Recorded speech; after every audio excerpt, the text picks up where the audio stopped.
بسم اللہ الرحمن الرحیم۔ حضرت عبداللہ بن عمرو بن عاص رضی اللہ تعالی عنہ فرماتے ہیں کہ میں نے آپ صلی اللہ علیہ وسلم سے فرماتے ہوئے سنا ہے کہ دو باتیں ایسی ہیں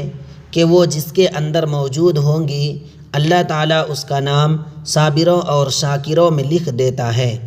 اور جس میں یہ دونوں نہ ہو اس کا نام صابروں اور شاکروں میں نہیں لکھتے۔ نمبر 1، جو شخص دین کے معاملہ میں اپنے سے اوپر والوں کو دیکھ کر ان کی اقتدا کرتا ہے۔ نمبر 2، اور دنیا کے معاملہ میں اپنے سے نیچے والوں کو دیکھ کر اللہ کا شکر ادا کرتے ہیں کہ اللہ تعالیٰ نے مجھے ان لوگوں سے کہیں زیادہ دیا ہے، تو اس کا نام صابروں اور شاکروں میں لکھ دیتا ہے۔ اور جو شخص دین کے معاملہ میں اپنے سے نیچے والوں کو دیکھ کر خوش فہمی میں مبتلا ہوتا ہے، اور دنیا کے معاملہ میں